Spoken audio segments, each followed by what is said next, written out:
el área geográfica del Medio Oriente, tal como la Biblia lo profetizó a través de los profetas hebreos hace miles de años. Ahora bien, los palestinos no son palestinos. El nombre de palestino no existe en la Biblia. Ellos adjudicaron este nombre cuando los judíos regresan en el 48 para declarar Israel un estado libre, soberano e independiente. Estos árabes que estaban ahí en la tierra, ¿verdad? Palestina, acordémonos que fue el nombre que un emperador romano le dio a la tierra de Israel para cambiarle el nombre de Israel. Entonces, Palestina no es un nombre tampoco que está en la Biblia, el nombre es Israel. Entonces, durante muchos, casi todo 10 siglos se comenzó Palestina desde Roma, pero es la tierra de Israel. Entonces, este grupo de árabes comenzaron a ser desalojados, o como no les gustó la presencia del regreso de los judíos en el 48, comenzaron a llamarse palestinos porque están ocupando la franja de Gaza. Es una franja que dura que tiene de largo como 50 kilómetros, como 10 kilómetros de ancho, y está junto al mar Mediterráneo, y del lado este tiene Israel. Entonces, este grupo de árabes comenzaron a llamarse palestinos desde 1900, aproximadamente 48, y en el 62, cuando se forma la Organización para la Liberación de Palestina por Yasser Arafat, se adjudicaron oficialmente el nombre de palestinos, pero son árabes. O sea, no existe un grupo, existe Edom, Moab, que son la tierra de Jordania, los cananeos, filisteos, amorreos, etcétera, etcétera, pero no encontramos la palabra Palestina. La palabra Filistea sí, porque lo que es la franja de Gaza es la Filistea geográfica donde habitó Goliat. ¿Se acuerdan de Goliat? Era de Gaza, y los hermanos de Goliat y los gigantes tenían esa zona de la franja de Gaza durante tiempos bíblicos. La sola existencia del Estado de Israel ha sido una fuente constante de irritación para los árabes alrededor. Los árabes han sufrido una serie de derrotas que ya hemos mencionado: 1948, 56, 67, 73, y finalmente se dieron por vencidos y fundaron grupos terroristas, que es mucho más difícil de pelear que contra una nación. Ahorita los judíos, al entrar a Gaza, pues los de Hamas usan el uniforme cuando hacen sus desfiles, pero cuando están en Gaza se visten de civiles para confundirse como civiles, y cuando matan a estos asesinos les llaman víctimas y civiles, y la mayor parte son de Gaza disfrazados de civiles.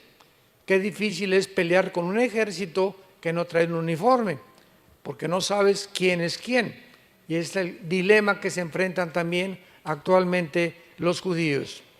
Después los árabes inventaron la intifada, más bien el grupo terrorista de Hamas. La palabra intifada significa guerra santa, o sea, ellos le llamaban santa porque creían que Alá les había mandado en el Corán rescatar a Israel, era de ellos, y han declarado el exterminio de la raza judía. Y a través de los diferentes medios de comunicación, los árabes esperan demostrar al mundo que los judíos realmente son los opresores. Y hasta este momento, desde 1948 hasta nuestros días, los judíos nunca han iniciado una guerra. Nunca ellos han sido los agresores. Siempre desde el 48 lo único que han hecho es, y tienen todo el derecho internacional para ello, defenderse. Esto es muy importante porque mientras continúan sonando actualmente los tambores de guerra en esta área conflictiva, los Estados Unidos es la única nación que ha tratado desde 1948, porque Estados Unidos ganó la guerra, la Segunda Guerra Mundial, y obtuvo la supremacía política, económica y militar del mundo desde hace casi 75 años, han tratado de intervenir para que haya paz en el Medio Oriente. ¿Por qué? Porque los Estados Unidos necesitan a la nación de Israel en el Medio Oriente, porque en el Medio Oriente Israel es la única democracia que hay. Es la única que mantiene las tradiciones occidentales, la cultura occidental, que no tienen el Islam como religión y por eso son el objeto del odio de parte de las naciones árabes vecinas. Y además, teniendo Estados Unidos a Israel en el Medio Oriente, de alguna forma están protegiendo y garantizando el petróleo. El día que Estados Unidos caiga, que ya no tarda en suceder, Israel, como dice la Biblia, se van a quedar completamente solos. Y entonces va a venir la guerra de Ezequiel 38 a las otras naciones árabes y se va a convertir el mundo verdaderamente en un caos. Ahora veamos nosotros que esta es la razón de lo que se llama el antisemitismo, que es la oposición o el prejuicio e intolerancia hacia el pueblo judío. Sin embargo, ya también lo vimos, la palabra semita abarca a más grupos étnicos que solamente los judíos. Los judíos son una rama de los semitas, porque cuando hablamos de semitas hablamos de asirios, madianitas, caldeos, moabitas, edomitas, amonitas y los mismos árabes. Desgraciadamente el semitismo debería ser definido como una oposición a todos los semitas, pero no es así, solamente es a los judíos, cuando la misma etimología de la palabra demuestra que no es correcto su uso. Sin embargo, no es la realidad.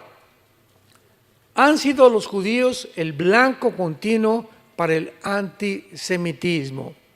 Hitler nadie puede explicarse, ningún geólogo, antropólogo, sociólogo, psicólogo han podido entender por qué Hitler, teniendo guerra contra Rusia, contra Stalin, contra Inglaterra, Canadá y Estados Unidos, ¿por qué de repente en medio de la guerra Hitler se vuelve contra un pueblo que no tenía nación, no tenía armas, no tenía comida, no tenía absolutamente nada? Era un pueblo étnico que se llamaban los judíos. ¿De dónde sacó Hitler que este grupo pequeño que había en Europa eran enemigos más importantes que Rusia, que Inglaterra y que Estados Unidos? ¿De dónde sacó esa idea? ¿Qué fue el odio que produjo dentro de Hitler volverse a este grupo étnico al grado que se volvió loco e ideó lo que se llama la solución final? Y le mandó, ¿verdad?, a Himmler, al SS, a los grupos de exterminio que él formó, que hicieran campos completamente llenos de, en Auschwitz, ¿verdad?, para poder exterminar, donde agarraban trenes y levántense a todos los judíos de todo lo que encuentren en Alemania, métanlos a los trenes y llévenlos a los campos de concentración.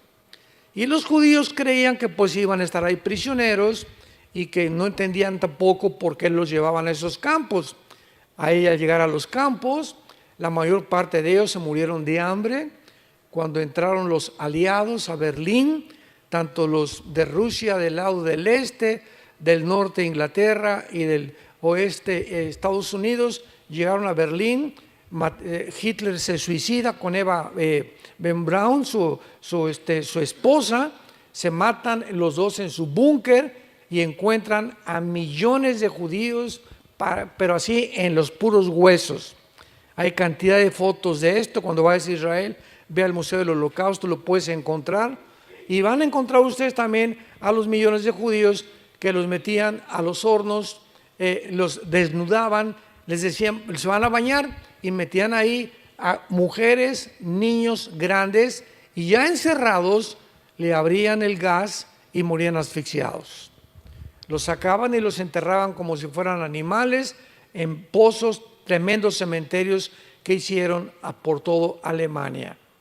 Cuando llegan los aliados, descubren todos estos horrores y el casi 85% o el 90% de los alemanes, estoy hablando de 85 millones de alemanes, cultos, médicos, ingenieros, abogados, dentistas, licenciados. O sea, no estamos hablando de indígenas, estamos hablando de personas educadas.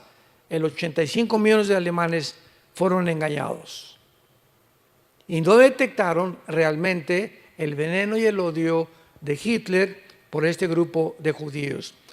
Entonces los escritores, tú lees libros de la historia del Holocausto, vas a Israel al Museo del Holocausto y ves toda la historia, cómo los mataron, etcétera, etcétera, y han llegado inclusive los palestinos a negar que fue realidad. O sea, eso es absolutamente absurdo, ¿verdad? Y ridículo, ya es una locura. No, ni siquiera existió el Holocausto. Bueno, ve a ver las fotos y ve a ver todas las personas y los viejitos que tienen grabado el número tatuado que les grababan los nazis para distinguirlos que no fueran más que judíos. Entonces, ¿qué fue lo que puso este odio en Hitler? ¿Por qué se olvida de todos sus verdaderos enemigos y se concentra en un grupo que se llaman los judíos? La Biblia es el único libro que explica el odio de Hitler en contra de este grupo, esta raza judía, que es un grupo que él odiaba porque el mismo Satanás poseyó a Hitler. Él se levantaba a las 2, 3 de la mañana, Hitler gritando, y le decía a Eva Braun, su esposa, me están persiguiendo, empapado en sudor. Las mismas características que tuvo Sigmund Freud. Sigmund Freud se levantaba a las 1, 2 de la mañana, empapado en sudor, gritándole a su esposa. En las mismas apariciones que tuvo Hitler también. Qué interesante está esto. Ya cuando unimos las piezas del rompecabezas, comenzamos a entender lo que había detrás de muchos hombres que se lanzaron como disques salvadores de la humanidad. Entonces, este odio, ¿verdad?, es producido por Satanás. ¿Por qué quería destruir Hitler a los judíos? Porque Satanás, Apocalipsis capítulo 2, vayamos a Apocalipsis 12. Vean ustedes qué cosa más maravillosa es la Biblia. Dice en Apocalipsis capítulo 12, versículo 12, por lo cual alegraos cielos y los que moran en ellos. ¡Ay de los moradores de la tierra y del mar! Porque el diablo ha descendido a vosotros con gran ira, sabiendo que tiene poco tiempo. El diablo, aunque no conoce específicamente ni el día del rapto, ni el día de la venida del Señor, sabe y calcula por la cronología que Dios dejó en la Biblia los tiempos, pero no el tiempo kairos, el tiempo exacto.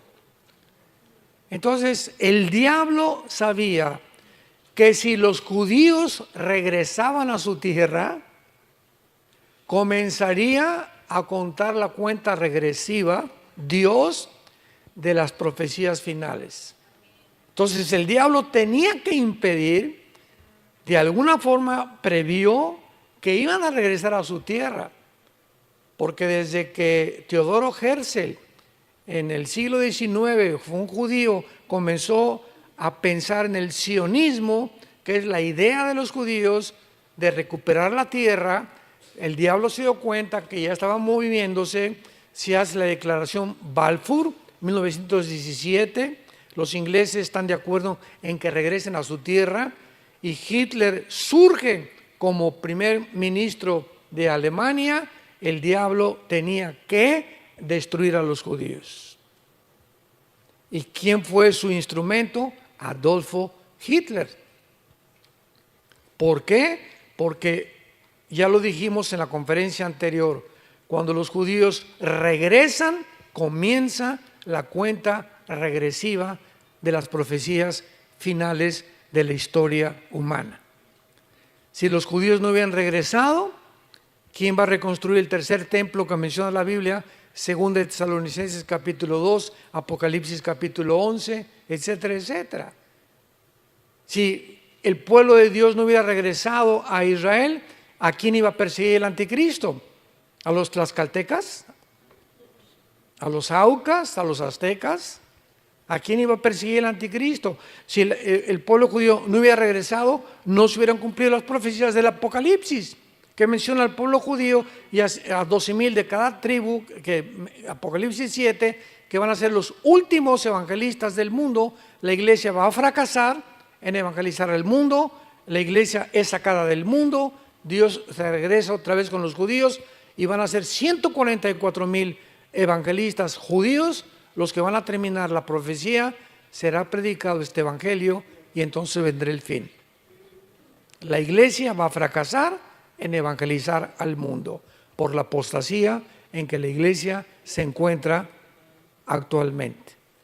Entonces, todo esto no se hubiera cumplido si los judíos no hubieran regresado y no tuvieran patria. Seguirían exiliados, repartidos por todo el mundo. Entonces Hitler fue poseído por un principado satánico con la única idea: mata a este grupo de personas. Y la gente no lo explica ni psicológica, ni psiquiátricamente, ni antropológicamente, por qué Hitler tenía ese odio con este grupo étnico llamados los judíos. Ahora ustedes lo entienden. Porque era importantísimo para el diablo impedir que formaran una nación, que se independizaran, porque entonces comenzaría su cuenta regresiva a contar. Y dice Apocalipsis, sabiendo que tiene poco tiempo. Ahora veamos claramente en Apocalipsis 12, que es todo el capítulo que se dedica principalmente a Israel. Que Juan, dice el versículo 1, ve una señal en el cielo. Apareció en el cielo una gran señal. ¿Qué es una señal? Es un objeto pintado con letras que te apuntan y vas en la carretera y ves una señal que dice curva. ¿Qué es esa señal? Te está mostrando que hay una vuelta y que reduzca la velocidad. Vas por otro lado y dice Houston, una señal que te dice cuál es el camino a Houston. ¿Qué es una señal? Es algo que apunta hacia adelante. En conclusión, ¿correcto? Pueden señales informativas, señales restrictivas, baja la velocidad, señales, hay un hotel, hay una gasolinera. Una señal es algo que apunta hacia adelante. Entonces Juan ve una señal, algo que va a apuntar hacia adelante. Así nos podemos guiar para interpretar la Biblia. ¿Qué es esta señal que apareció? Una mujer vestida del sol, con la luna debajo de sus pies y sobre cabeza una corona de 2 estrellas. Y estando encinta, o sea, una mujer embarazada, clamaba en dolores de parto, en la angustia del alumbramiento. Es triste que los católicos digan que es María. Así la han interpretado ellos. Pero veamos rápidamente, ahorita regresamos a Apocalipsis, Génesis 37, y veamos que esta mujer no representa a María, representa a la nación de Israel. Génesis 37, versículo 9.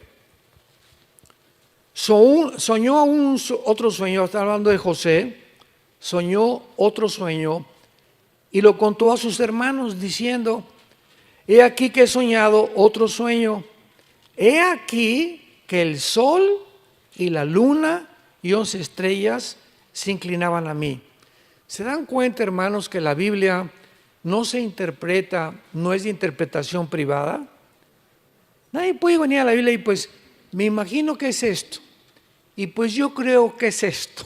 O sea, si cada quien tomara una perspectiva diferente o una opinión, pues cuántas habría, ¿verdad? Por eso hay tantas sectas. Pero la Biblia se interpreta a sí misma. Y si tú vienes a Apocalipsis y quieres saber qué son las estrellas, los cuernos, los candeleros, los menorás, tenemos que encontrar dentro de la misma Biblia su interpretación.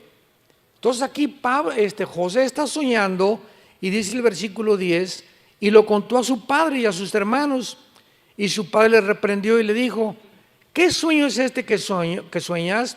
¿Acaso vendremos yo y tu madre y tus hermanos a postrarnos en tierra delante de ti?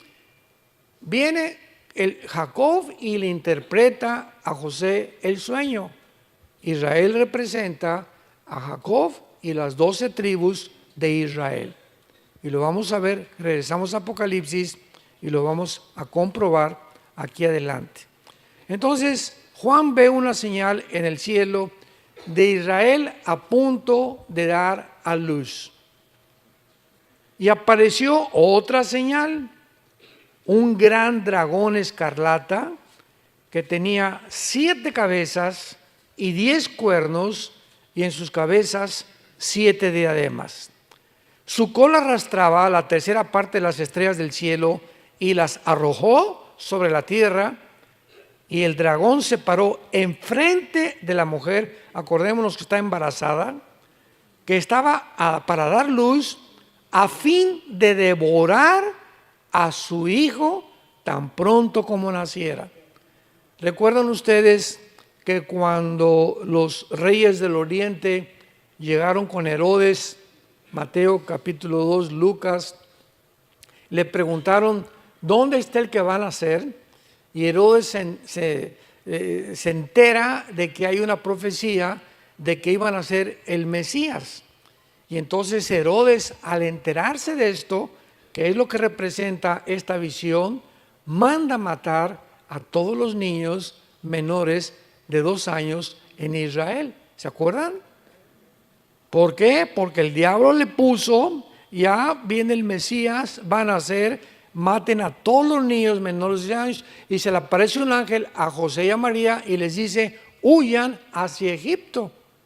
Y se van en un burrito José y María embarazada y huyen, ¿verdad? Bueno, nace en Belén Jesucristo y huyen después del nacimiento porque había órdenes del rey Herodes de matar a todos los niños menores de edad. Ese es el dragón que estaba esperando que naciera Jesús para matarlo. Cuando iba a nacer Moisés, el diablo sabía claramente que vendría un libertador del pueblo de Israel. ¿Y qué hace el faraón? A las parteras de Egipto, Éxodo capítulo 1, maten a todos los niños menores de edad. Vean los intentos satánicos en la Biblia contra el pueblo judío, impidiendo que naciera el Mesías. El odio contra el pueblo judío y lo mantiene Satanás todavía. Y entonces, ¿qué hace la mamá de Moisés? ¿Verdad? Lo meten en una canastita y lo arrojan al río Nilo, lleno de cocodrilos, el río Nilo, confiando en que Dios iba a hacer algo. Y viene el río, en la corriente del río Nilo, y en el momento que pasa, cuántas coincidencias, ¿verdad? El momento que pasa la canastita con Moisés, la palabra Moisés, Moshe, significa sacado de las aguas. En el momento en que pasa enfrente del jardín donde estaba la hija del faraón bañándose o perfumándose, la ve y agarran la canastilla y la traen a la casa del que ordenó matar a los niños. Y en la casa o en el palacio del que dio la orden de matar a los niños, ahí mismo es educado y es criado el Salvador de Israel, Moisés. Increíble. Todo lo que hace Dios, lo que el mundo busca para el mal, Dios lo convierte muchas veces para el bien. Pero así es toda la historia, ¿verdad? Que vemos en la Biblia, el faraón, luego Amán, en la vida de Esther, la reina, en Persia, Herodes, pero vemos una persecución continua, sangrienta, con un odio impresionante hacia la raza judía. Ahora lo entendemos por qué. Porque a través de ellos vinieron las leyes morales, las leyes higiénicas, las leyes civiles, los mandamientos, el Mesías y la Biblia.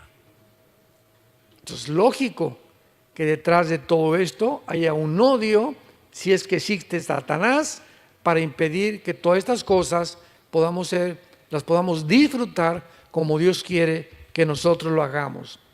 Entonces vemos aquí en el versículo 3 de Apocalipsis 12, que el dragón escarlata, así se le llama al diablo, tenía 7 cabezas y 10 cuernos, de los cuales ahorita no hay tiempo de interpretar eso, y su cola arrastraba a la tercera parte de las estrellas del cielo.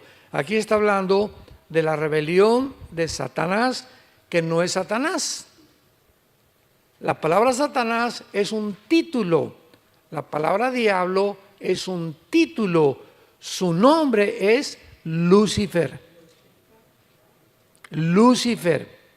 La palabra Satán en el hebreo significa enemigo, nada más. Y diablo significa acusador, el que acusa a los hermanos. Pero la entidad espiritual es Lucifer, que se llama el portador de la luz. Y Satanás o Lucifer nunca fue un ángel. Él no es un ángel caído, él era querubín. Los querubines, Dios crea a los ángeles, la palabra malak en el hebreo. Ángel significa enviado o mensajero, nada más. Los ángeles son los mensajeros a quienes Dios manda a este planeta desde el tercer cielo a traer mensajes a los hombres. Como Gabriel se le aparece a Daniel, Gabriel fue el que se le apareció a la Virgen María, etcétera, etcétera. Y los querubines es otro rango angelical que están arriba de los ángeles, jefes de los ángeles que están en el trono de Dios.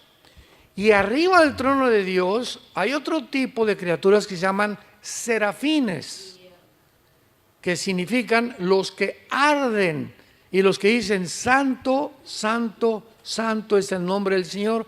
Isaías capítulo 6 del 1 al 5. Todos los serafines no se mueven de ahí. Los querubines, que era Satanás, él protegía el trono de Dios. Querubín protector está en Ezequiel 28, toda la creación de Lucifer. Y pregunta,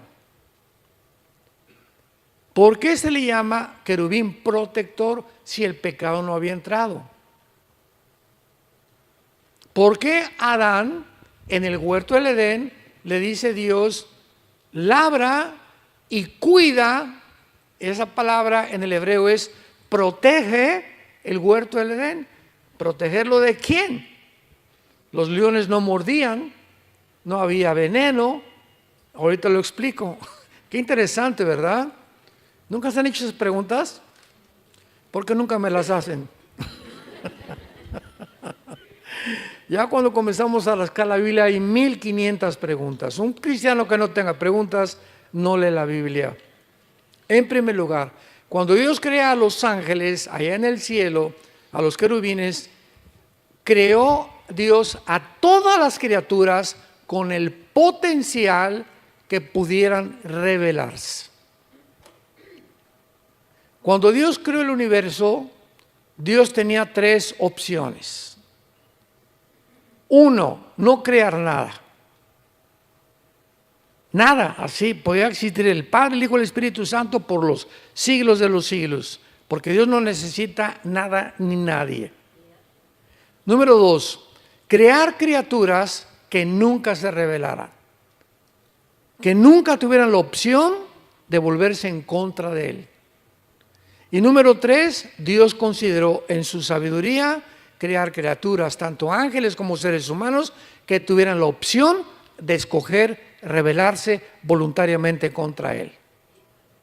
Vamos por orden. Número 1, filosóficamente no se puede comparar la nada con lo algo, que fue el clamor de Job en el capítulo 1 y 2 de Job, ¿se acuerdan? Job estaba tan alto, dijo: Señor, ¿por qué no morí al nacer? ¿Para qué nací? Hubiera mejor sido un aborto, dijo Job.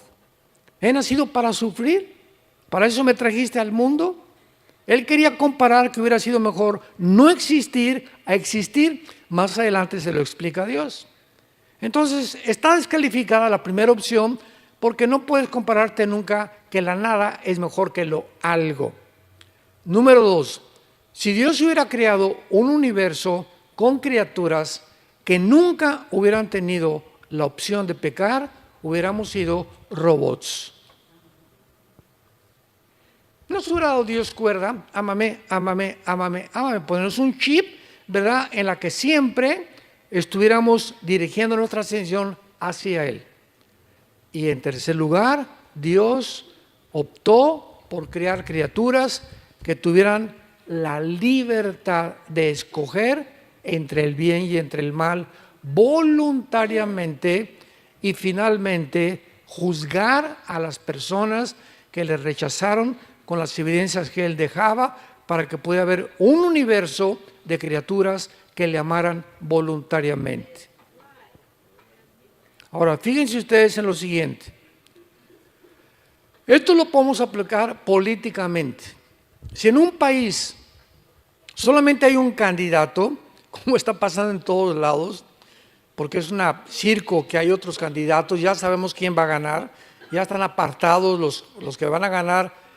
Entonces, realmente, en un país donde no hay una democracia limpia, no es democracia. Porque la palabra demócratos en el griego significa el gobierno del pueblo. El pueblo escoge a sus gobernantes sin opresión ni presión de ninguna circunstancia. Entonces, cuando no hay dos candidatos, ¿hay libertad? No hay libertad, porque solamente uno va a salir, ya está designado ese. Entonces tiene que haber dos caminos siempre, el bien o el mal. Además, si yo no conozco el mal, ¿cómo conozco el bien? Si Cristo no hubiera muerto en la cruz, ¿cómo hubiéramos conocido su amor? ¿Cómo hubiéramos estado convencidos de que Dios nos ama? Pero cuando yo conozco el mal y nazco en el mal y nazco en el pecado, y veo lo que el pecado ha hecho en mi vida, y veo el amor de Dios en la cruz, puedo apreciar realmente que Dios me ama, reconozco mi condición y corro a la cruz, porque encuentro la paz y la armonía y el perdón y la misericordia que mi alma necesita. Porque de tal manera amó Dios al mundo que dio. ¿En dónde demostró Dios su amor? Nos mandó palomitas del cielo. No, nunca mis hijos se van a enfermar, nunca va a haber guerras, nunca va a haber nada. No, Dios mostró su amor en una cruz.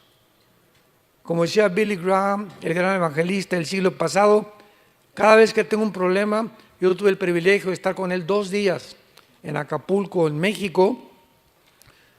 Me escogieron a mí para ser su intérprete cuando fue a México. Fue un privilegio que Dios me dio en 1983-85 del siglo pasado. Y nos dijo Billy Graham a él, a mi hermano que estaba conmigo, que es menor que yo, y a mí. Me dijo: cada vez, Armando, que yo veo hacia el pasado y dudo de Dios, y tengo problemas porque siempre todos tenemos dudas de Dios, si será o no será, si es esto o aquello, lo único que hago es siempre voltear y ver la cruz. Me quedó grabado, como no se imaginan, en mi alma. Ya no me pongo a pensar en ninguna otra cosa, solamente sé que Dios me ama. Ahí está la cruz. Y aunque no lo entiendas y pasen cosas que parezcan contradictorias en tu vida, ve la cruz. Dios te ama. De tal manera que dio a su Hijo en nuestro lugar. Esto es entonces lo que la Biblia revela de la rebelión. Y dice el versículo 5: y ella dio a luz un hijo varón. Sabemos que es Jesús, que regirá con vara de hierro a todas las naciones, y su hijo fue arrebatado por Dios y para su trono. Aquí nada más en el versículo 5 hay 2000 años de diferencia. Porque cuando nació Jesús no gobernó con vara de hierro, lo hará cuando baje del trono de Dios. Ascendió al cielo y va a regresar a gobernar con vara de hierro en el reino mesiánico o en el reino milenial. Y la mujer, ya sabemos que Israel, ¿se acuerdan? Ahora entendemos, la mujer, o sea Israel, huyó al desierto, donde tiene lugar preparado por Dios para que allí la sustenten por 2060 días, o sea, 3 años y medio. ¿Se acuerdan de Mateo 24:15? Ya tenemos otra pieza de rompecabezas. Jesús les dice a los judíos, Mateo 24 es específicamente a los judíos. En Mateo 24 no es el rapto, porque el rapto no estaba en el Antiguo Testamento. Recordamos, el rapto fue un misterio revelado en el Nuevo Testamento. Entonces no encontramos en los evangelios el rapto, no encontramos en el Antiguo Testamento el rapto. Encontramos tipos como Elías, que fue sacado al cielo, y Enoc, capítulo 5 de Génesis, y que no gustaron la muerte, fueron llevados por Dios de una forma sobrenatural, y Elías fue llevado y Enoc fue traspasado al cielo para no ver muerte. Son tipos del rapto, pero la doctrina específica que iba a haber una generación como Enoc y como Elías no existía en el Antiguo Testamento. Entonces, ¿qué dice Mateo 24:15? Jesús a los judíos: cuando veáis la abominación desoladora que profetizó Daniel, cuando vean que el anticristo, aquí ya son los 3 años y medio de la primera parte de la tribulación, cuando vean que el anticristo entra al templo y pone una estatua de él, violando, blasfemando ya el nombre de los judíos y traicionando el pacto con los judíos, en ese momento huyan a los montes. Y la mujer, después que Dios vio esto, huyó al desierto. Y que este lugar se llama Petra, que está al sur de Jordania. No sé cuántos de ustedes nos han acompañado cuando hemos ido a Israel, pero Petra es una ciudad de Aladino y el país de la lámpara maravillosa. O sea, es una ciudad que es un sueño. Tú llegas a Petra y antes de llegar hay un camino, pues como de aquí donde está esa bocina, así nada más, cabe una carreta con caballos y todo es empedrado, todo es pura tierra.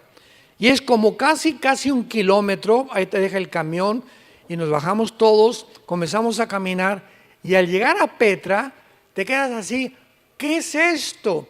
Es una ciudad incrustada en los montes, en las piedras, llena de camellos. Me acuerdo que a nuestra hija Salem me estaban ofreciendo 25 camellos por ella. Siempre mi hija se acuerda de eso, por cierto, se acaba de casar hace 1 mes y medio, era la más chiquita que teníamos en la familia. Y llegó un árabe, ¿verdad? Y 25 camellos, y dije, no.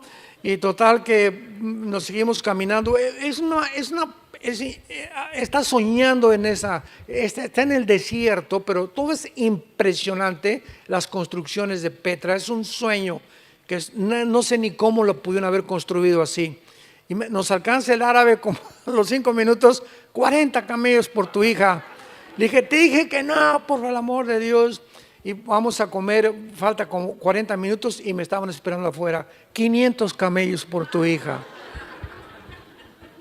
Le dije, ni aunque me des 1.000.000 de camellos por mi hija te voy a dar nada. Pero es algo maravilloso, pero esta es precisamente la profecía que está relacionada con Mateo 24:15. La mujer huyó al desierto, donde Dios tiene preparado para ella que allí la sustenten por 1260 días. Vean esta profecía en Isaías 27 también. Isaías 26, perdón. Isaías 26, versículo 20 y 21.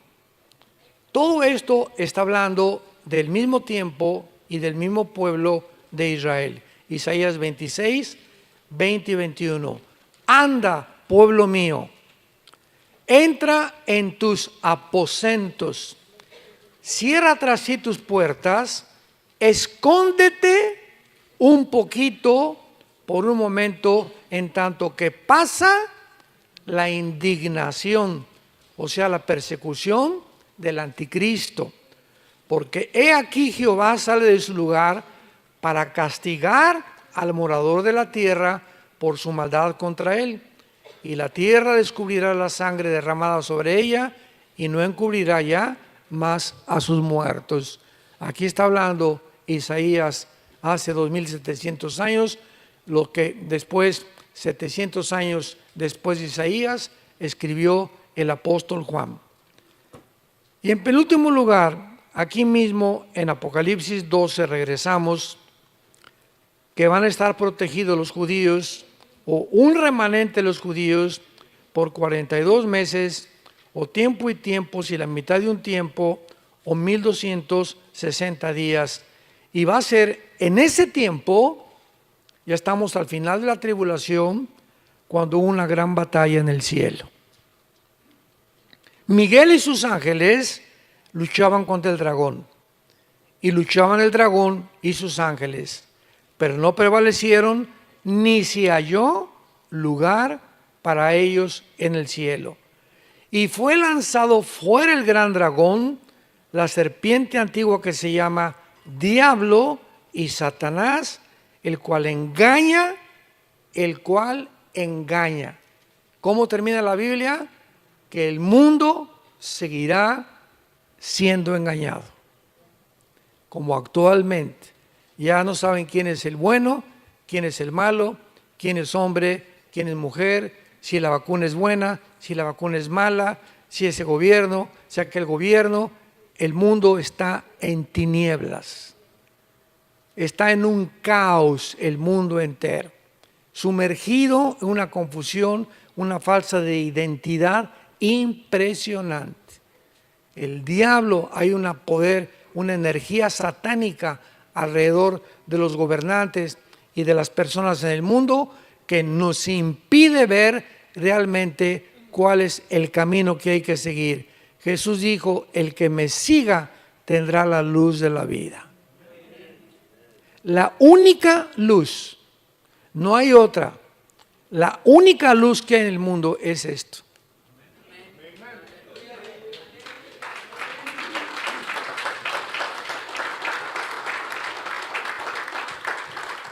Segunda de Pedro, tenemos la palabra profética más segura, a la cual haríamos bien, más que ahora, más que en este tiempo, a la cual haríamos bien en estar atentos como una antorcha, como la única luz que nos ha dejado Dios, para que podamos realmente permanecer en la luz hasta que el día sea perfecto, hasta la venida de Jesucristo. Tú te separas de este libro un día, 2, 3 días, ya como dijimos, sin que te des cuenta, vas a tomar malas decisiones. Vas a comprar un carro que no ibas a comprar una casa que no ibas a comprar, una cosa que no ibas a comprar, vas a dar un consejo equivocado a tu esposo o a tu hijo, etcétera, etcétera. Vas a comenzar a darte cuenta. ¿Por qué? Porque en esos 3 días tú has considerado que no necesitas una guía, que no necesitas estar en comunión con Dios. Día y noche le dice Dios a Josué, de día y de noche. Te levantas en la palabra, medítala, guárdala, escríbela en tu corazón y antes de acostarte también. Señor, pero yo nada más a las 12 del día. O que la canción, de día y de noche dice la Biblia. Pero yo nada más a las 5 de la tarde, Señor. Oh, de día y de noche, ¿qué cabezón eres? Ahora, hay una pregunta y no quiero que nadie levante la mano. ¿Cuántos de ustedes, al levantarte y antes de acostarte, tienes un tiempo con este libro? ¿por qué dices que crees en la Biblia y que tienes fe cuando no haces lo que Dios te manda?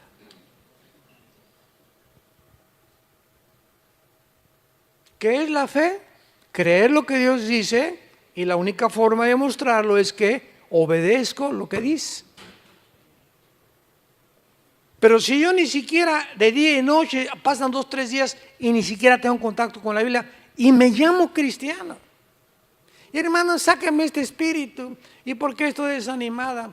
¿Y por qué esto? Y volví a caer en el pecado. Y volví a caer en el alcohol.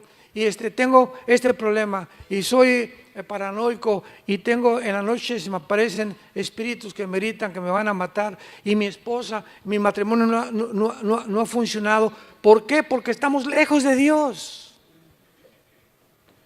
¿Qué fue lo que dijo Jesús? Juan 15:5. ¿Separados de mí? Cero. No hay absolutamente nada que yo pueda hacer sin tener relación con Jesús y sin permitirle a Jesús tomar vivir dentro de mí. Entonces no, es imposible que tu matrimonio funcione, que tus estudios funcionen, que tu trabajo funcione, porque separados de Él no podemos hacer nada. Porque no lo haces, porque no es cierto que crees. No es verdad que crees. Porque si creyeras, lo obedecerías. ¿Y quién es el que guarda mi voluntad y mis mandamientos? El que me sigue hasta el final. Y cuando ustedes me sigan, conocerán la verdad. Y la verdad los hará libres. Tenemos que, más que nunca, santos de Dios, en este tiempo, vivir cerca de Dios. No se imaginan, no tienen idea todos ustedes lo que se viene sobre el mundo.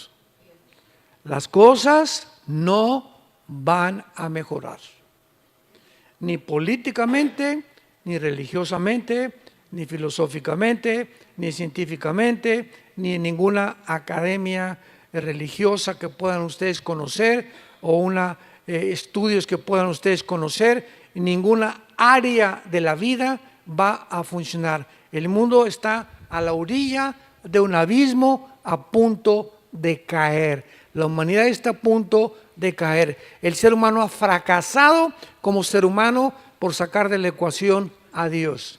Los únicos que van a sobrevivir, los únicos que van a tener dirección, los únicos que van a realmente a saber, a no tener miedo hasta el fin, son los que seguimos a Jesús.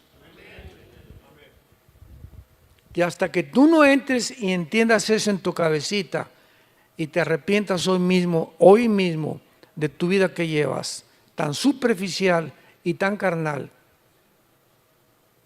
nunca podrás conocer la verdad.